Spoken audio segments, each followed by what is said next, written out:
Thank you, Autism-Europe, for the invitation to be here today. And I think it's welcome any initiative to promote inclusive education, particularly initiatives like Erasmus Plus projects, which foster closer European cooperation. We need to learn and share more from each other, as though our contexts are different. The barriers that autistic people face in the sphere of education are all too often the same. Education is of such critical importance in terms of opening up opportunity, facilitating inclusion, and ultimately serving as a gateway to employment for autistic people.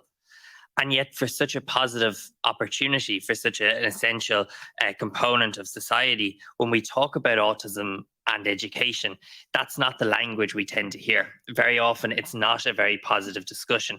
As one parent recently said to me, when we talk about autism and education, very often what we just hear is the language of combat. We hear about people having to fight. We hear about the battles. We hear about the struggles.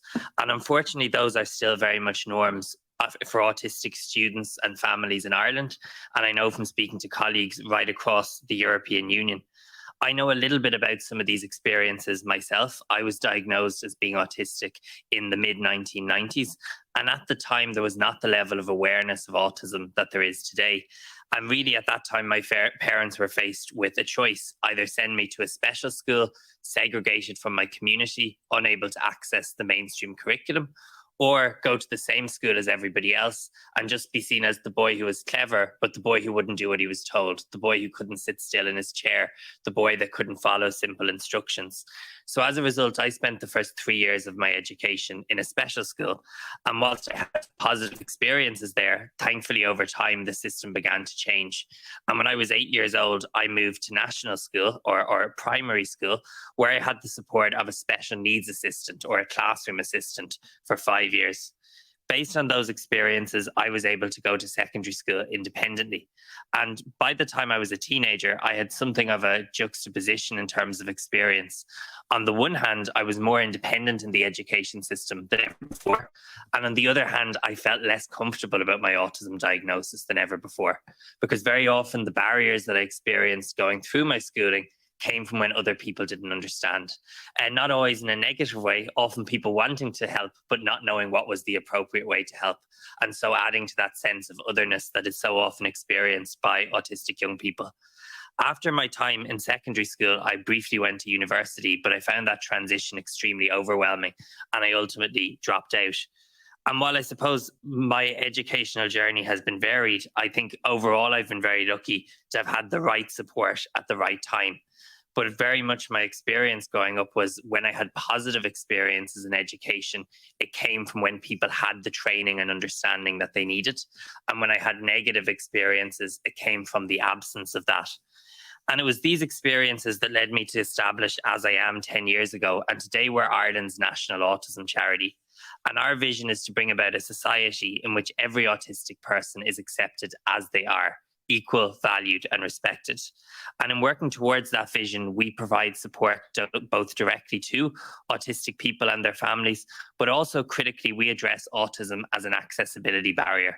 For much of the history of autism, we've spoken about autism as if autistic people are the problem, as opposed to recognizing that many of the barriers faced by our community come from environmental and attitudinal barriers. And in AsIam, we work with a broad range of societal stakeholders to try and remove those barriers. Central to this is our work in schools, where we operate an autism-friendly schools programme in 100 schools across Ireland each year. And this programme aims to bring together the whole school community: parents, teachers, students, neurotypical and autistic, to create, I suppose, a vision for how inclusion can be enhanced within that school environment. And I think that is important because sometimes when we talk about inclusive education, we can diminish the discussion to a discussion around resources. Resources are immensely needed by the appropriate environment and the appropriate culture. Those resources will go to waste at the expense of the autistic person. I suppose what has always interested me in the work that AsIam has done and in the journey that we've been on over the last decade is when I tell my personal story at events around Ireland, very large cohorts of people sometimes come to find out. And that is because, unfortunately, it is far from a universal reality that autistic people have a positive experience in education. We need to work towards a point in which an autistic person having positive educational outcomes is as unextraordinary as what we would expect for every student within our education systems across Europe.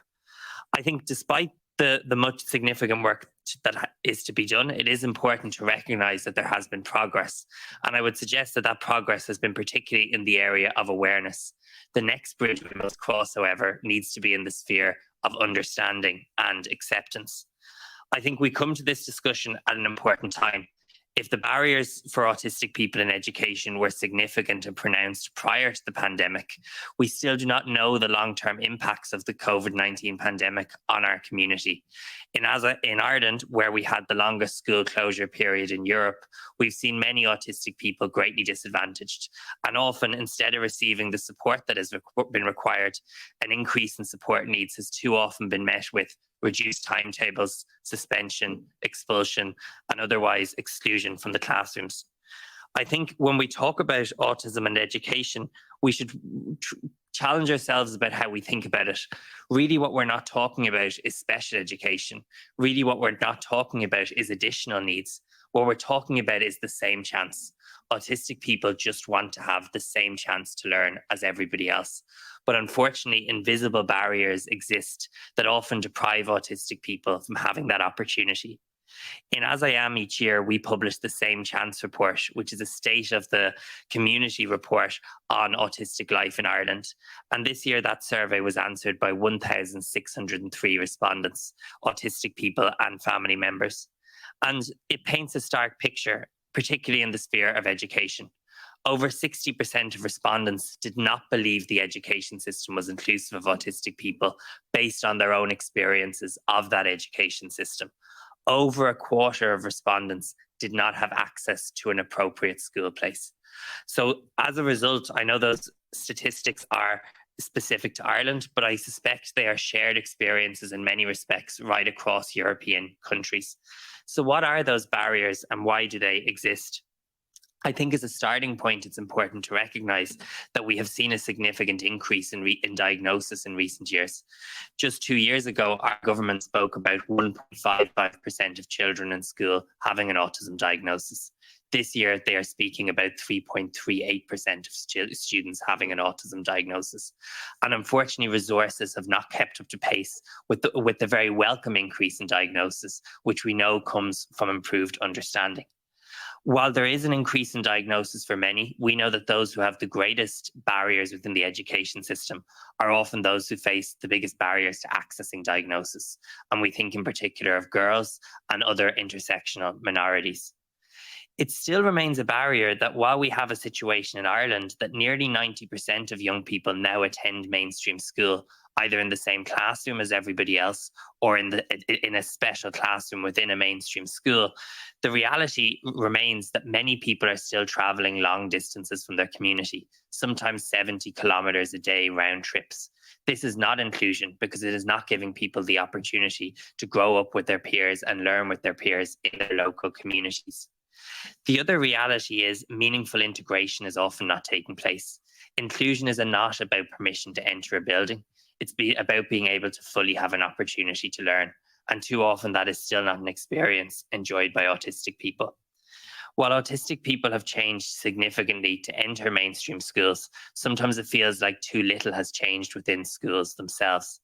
We continue to have codes of behaviour that can punish people with suspension and expulsion simply for a person experiencing a meltdown. We still have school governance structures that make big decisions about the lives of autistic students, often without the training or knowledge to make those decisions. It's of particular concern that teacher training remains non-mandatory in the field of autism, and that very often can be the root of problems. It's not just about training, it's about appropriate training that teaches about autism in a neuroaffirmative human rights model. Central to this is placing the voice of an autistic student at the heart of the discussion. Too often, discussions about autistic people still do not include the lived experience of autistic people. And this leads to stigma and so many of the barriers that we face. We need to be as comfortable educating all young people about autism as we are about all forms of diversity. We need to recognize that at a time when we talk a lot about accessibility, many of the physical environments of our schools and other educational facilities remain overwhelming and inaccessible from a sensory point of view. And critically, the consequence of this is perhaps no surprise that when the barriers that are there exist, that we see large numbers of children not attending school regularly, on reduced timetables, or not attending school at all. And of course, this is before we even begin to look at the challenges of how we support young people to effectively transition from the education system to the employment sphere, where pervasive barriers remain. But the good news is that it doesn't have to be this way. And I think there is an appetite to learn, and there is a momentum for change. How do we overcome those barriers and ensure that autistic people have the same chance within our education systems? First and foremost, we need to move away from a charity model. So many of the supports that autistic people avail of within the education system still operate on a grace and favour basis, still do not operate based on a rights basis, and are still often not compliant with the UN Convention on the Rights of Persons with Disabilities. We need to listen to the voice of autistic people. We know in every area of policy, if we listen to those who are seeking to serve, we will get better value for money and create more effective services. We shouldn't think about autism as a sole standing structure. While there is a need for autism-specific policy in many areas and certainly autism-specific training, we need to autism-proof as we go. We're talking about a significant cohort of the population. And if we get all of our policies and structures within education right for autistic people, we will actually get them right for everybody. Because what is often essential for autistic students is good for everybody. We need to significantly look at regulation within the education system when it comes to autism.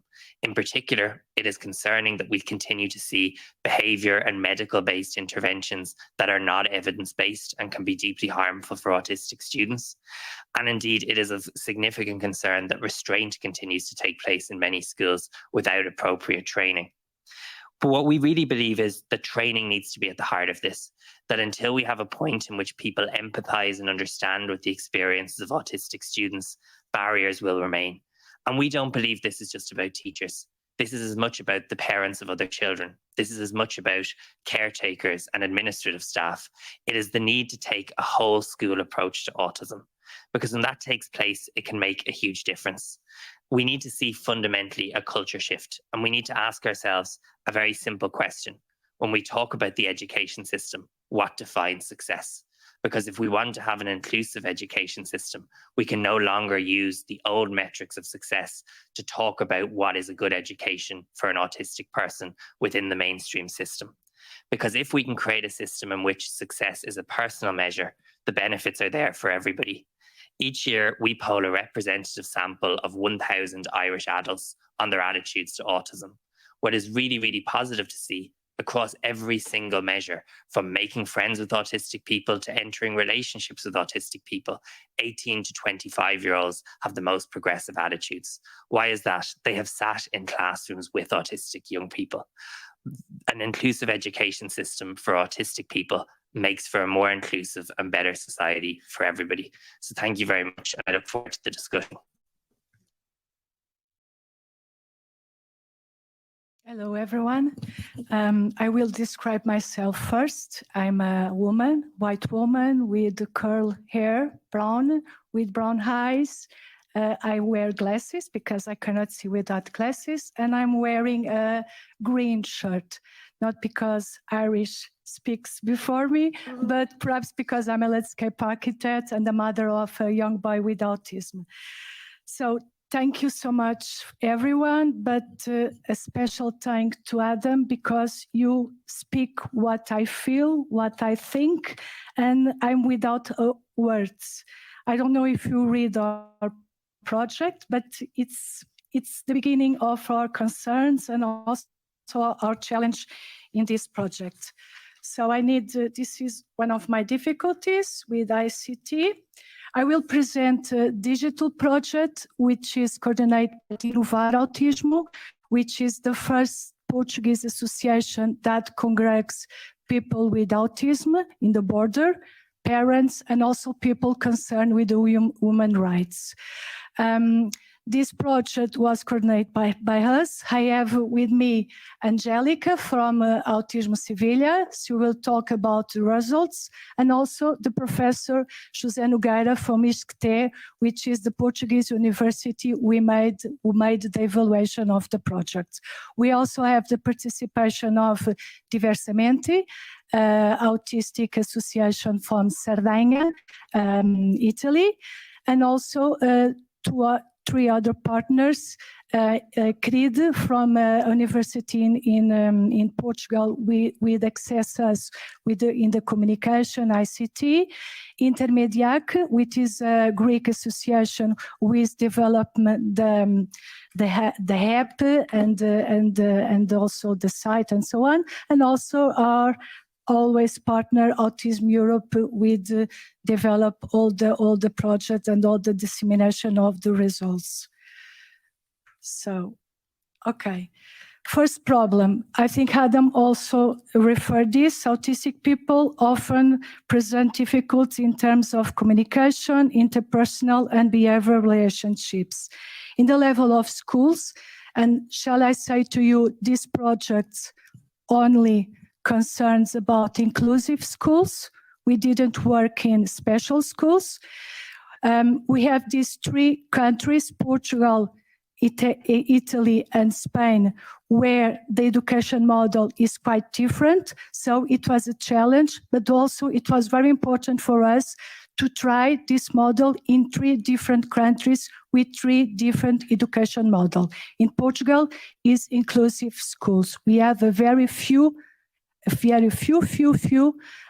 special schools. In Italy, there are no special schools, and in Spain, it's the mixed model. So this was the first problem. In schools, as Adam said, the autistic students have a lot of difficulties, not just in learning, concentration, and motor skills, but also are disadvantaged in most of the cases because schools don't really adapt to them. Second problem is the preparation of the schools, not only the teachers but all the schools in work with these students. And also we discovered that at least in these three countries, most of the teachers they don't have technology skills. They don't use much technology.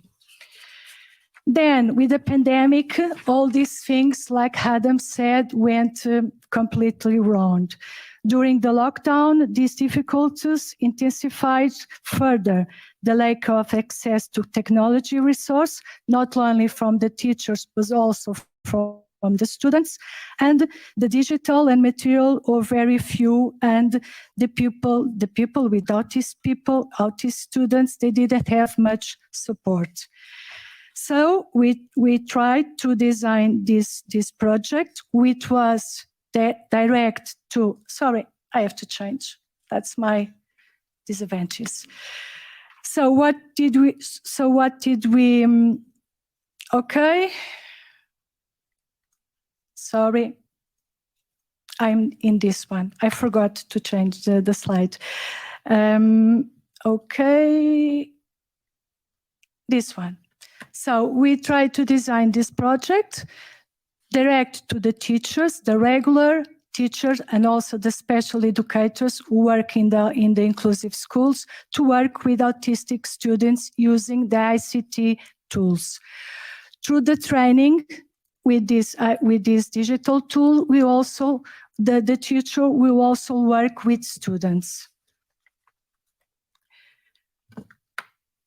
So, with the participation of teachers, students, and families, we designed this project with the participation of all, because for us it's quite important we don't do something to the autistic students, we don't do something to the families, we don't do something to the teachers, we work with them since the beginning. That's how we work since the beginning. We work with autistic students, with families, and with teachers. So we developed this course, this training for for teachers in these 3 countries, Portugal, Italy, and Spain, so that they could work with autistic people using the ICT.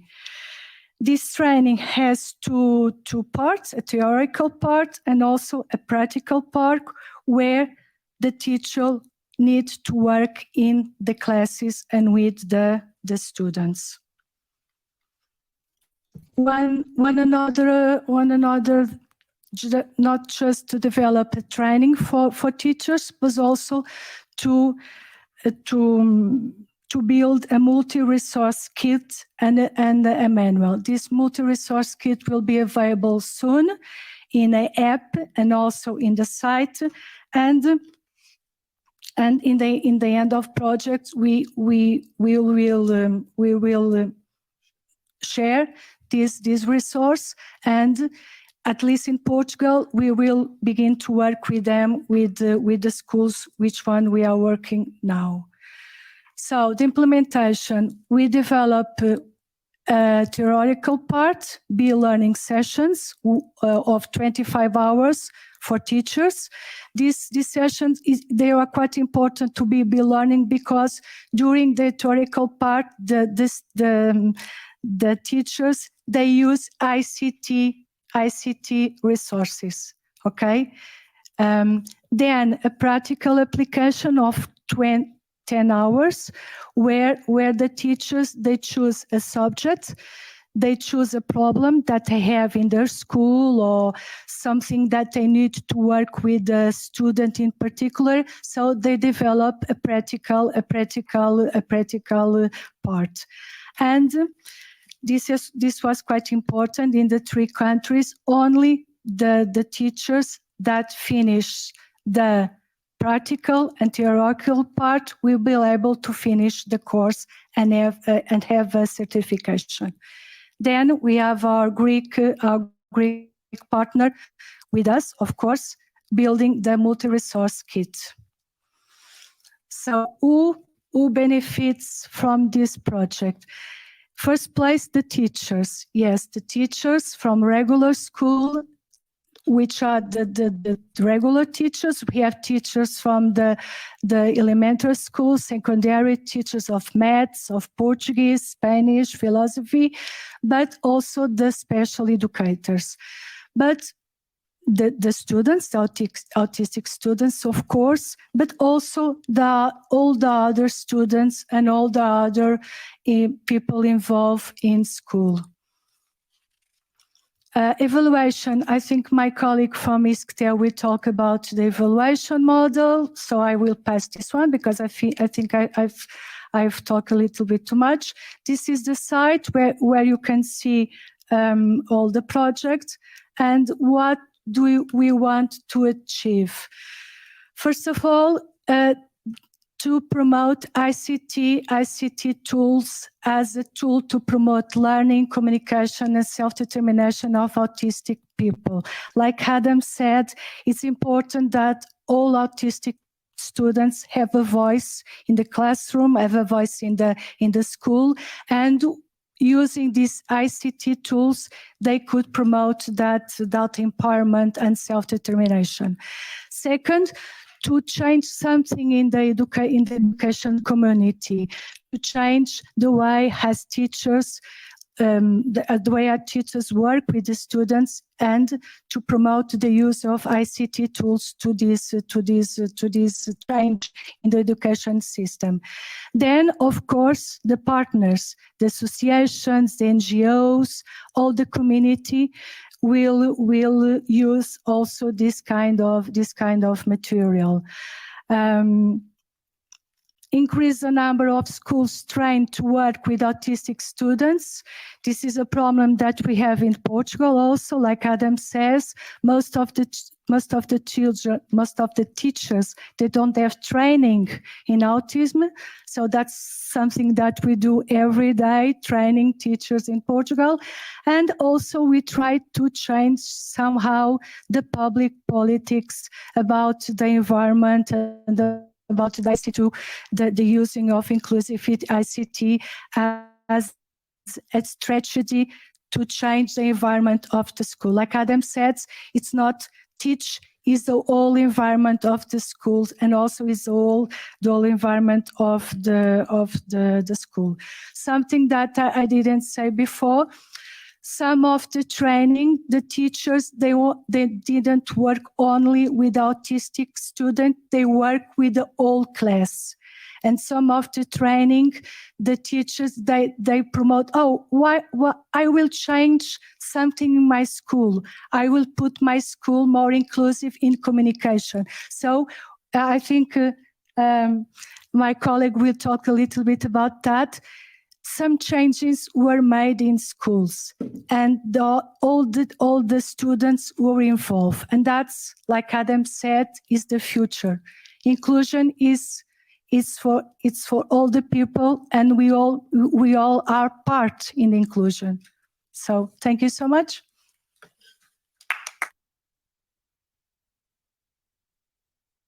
I would like to describe myself. Thank you. I am a woman with the short hair, and I'm wearing a scarf and a pink jacket. Okay. Well, I work as a project manager in Autismo Sevilla. That is an organization founded by fathers and mothers of autistic people in Sevilla, the south of Spain. We work to promote the quality of life of autistic people and their families. And I am going to present the results of the application of the DigiTool's pilot course in Italy, in Portugal, and in Spain. First of all, we made a call for applications through social networks, Facebook, Instagram, and Twitter, in order to get the students for the course, the teachers. So we made a selection among the applications to have these students who were teachers in school with autistic pupils. There were hundreds of applications, probably due to the interest in the topic, but also because it has no fees. It was for free. The course has two parts, a theoretical and a practical one. The theoretical part included national legislation and specific resources to support learning and inclusion, information about what autism is, augmentative and alternative communication and information, and communication technologies. In the last part of the course, we encourage participants to work with the intervention for autistic students who they usually work with, in order to have real cases for practice. These are the results in Italy. We had 30 participants completed the theoretical part, and 23 the practical part. The tool covered in the course was Gecko, and the tools usually used by teachers were AsIam, Wormald, Live Worksheets, Microsoft Office, PowerPoint, Kahoot, and Canva. This is a picture, one picture of the course development in Italy.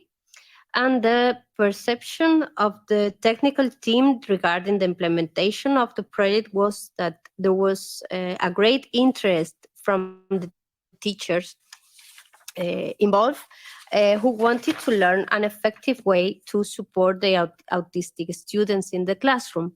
They shared experiences, they discussed strategies, and they also prepared an individualized intervention plans under the supervision of our expert. In addition to this, they asked for more time for the practical component and suggested to be more directly involvement of the schools and also the families. About the results of the course in Portugal, there were 23 teachers that finished the theoretical part and 20 in the practical one.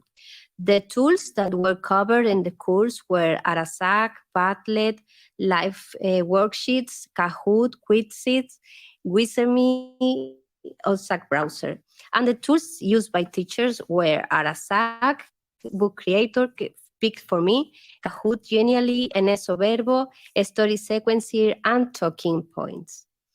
The perception of the technical team regarding the implementation of the project was that most of the teachers in Portugal were really learn a lot about the technological tools that can be used to better interact with their autistic students. Most of the participants focused on this increasing visual communication in the schools that they work. So pictograms were used a lot to adapt the context. In our opinion, it was a very beneficial course for the teachers because it allowed them to broaden the range of tools that can be used in their professional practice.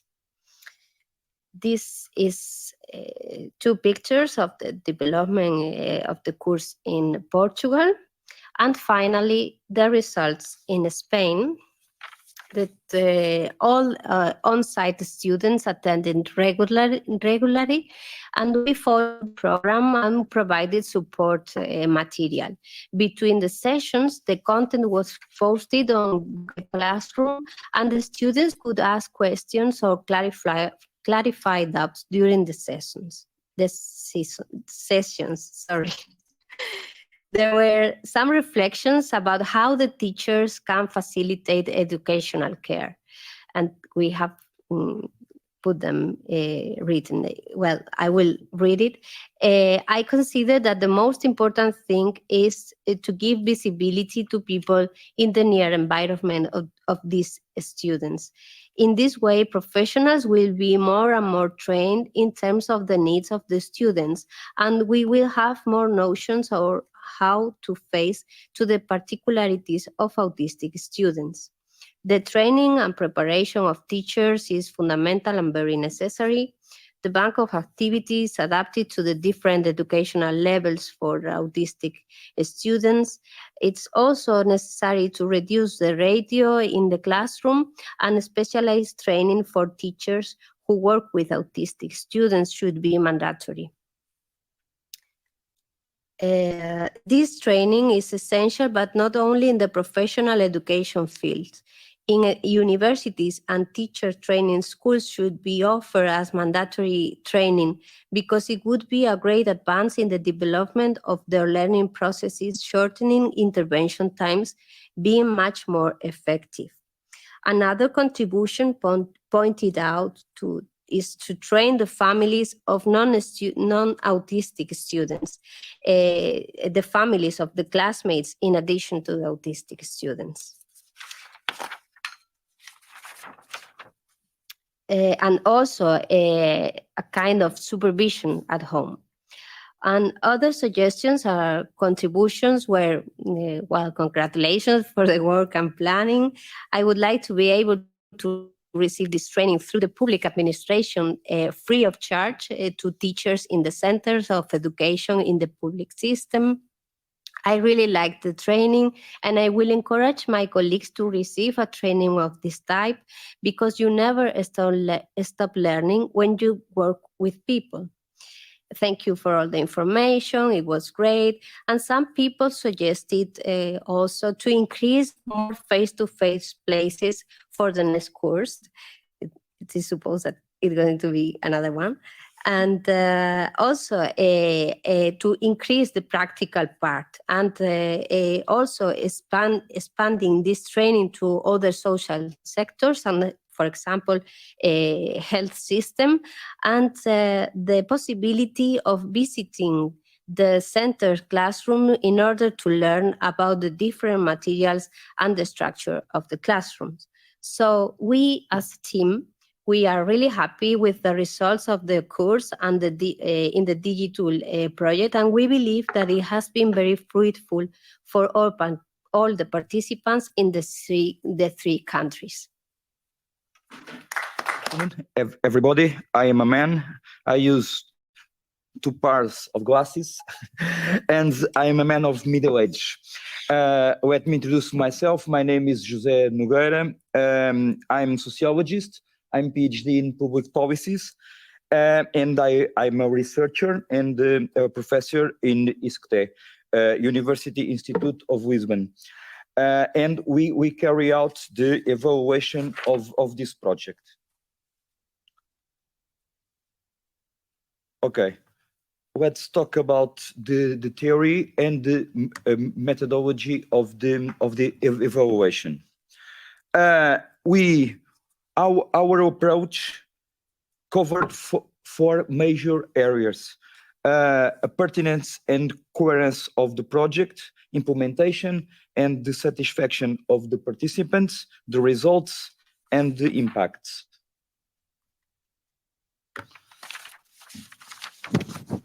The evaluation theory that we used was based on the theory of change.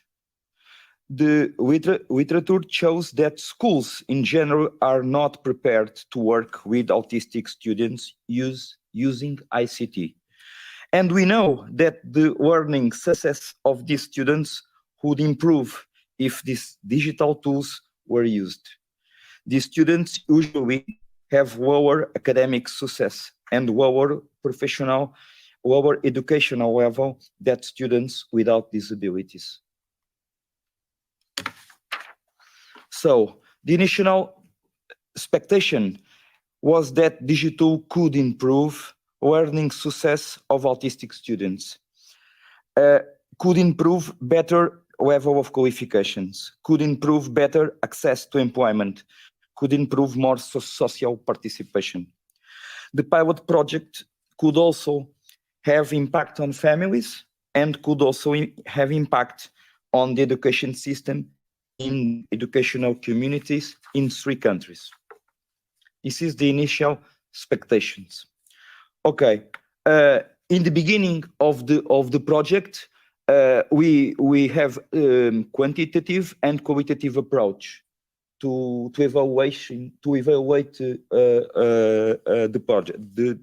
the project. We made focus group with experts, and experts said to us that the project is important, is relevant, and the structure of the project is coherent too.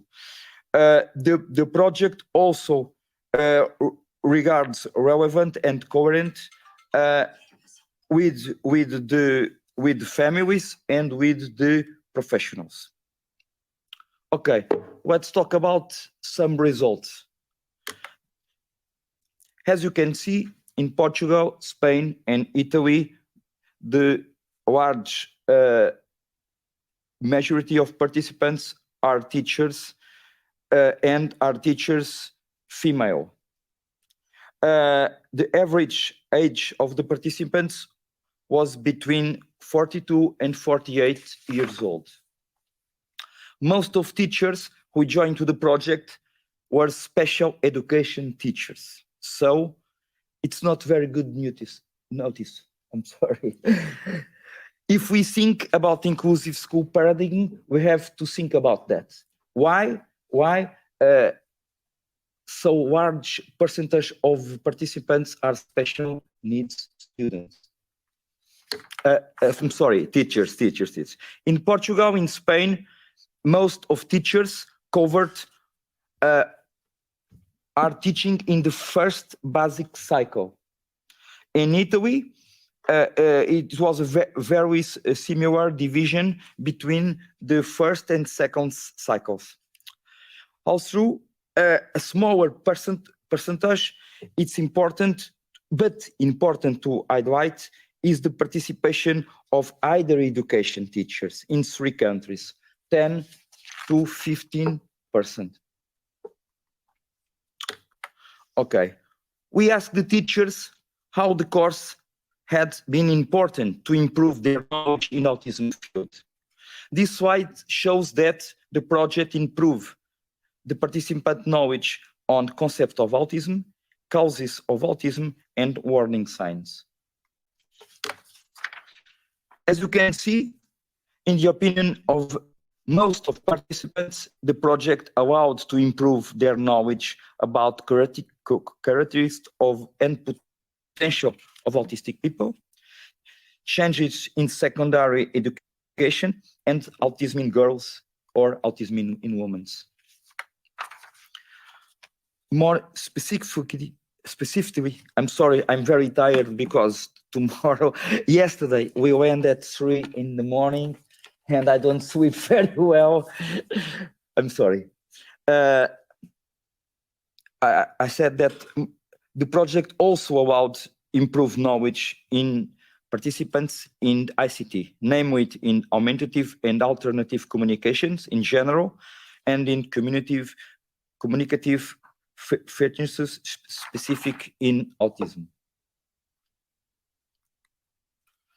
Okay, as we can see, in this slide show a high level of satisfaction with the course. We have high level of satisfaction in all items, and the next slide shows the same. Okay, let's talk about the final notes. So far, the project allowed to increase knowledge of teachers in inclusive education and in the autism field. Deepen knowledge about technological tools to support learning and communication in autism. The methodology was a success in 3 countries. Train teachers in new technologies to support education of autistic students. And we have a high level of satisfaction about the course. High level of satisfaction about the course in theoretical part and in internships. Okay, the project is not finished.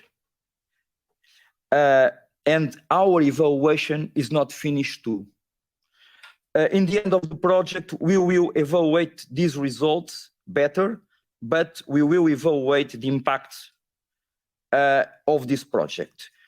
And we can do that 3 months after the finish of the project. We talk about the impact not only in participation teachers, but on their colleagues and in schools where they work.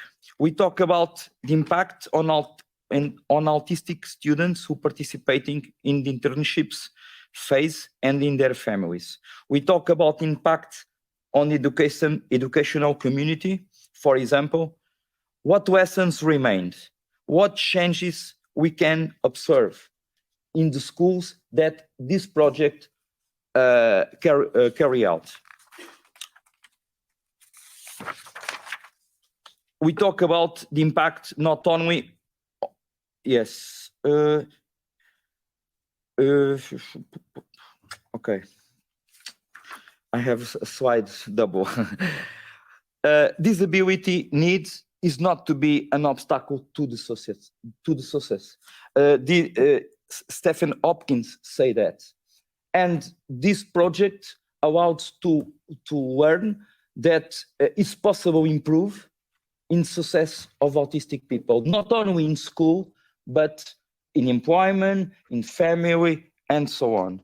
We already know that new technologies help learning, socialization, and communication in autism field. ISCTE hope that good results observed on digital maybe also lead to change and impacts. Thank you for your attention.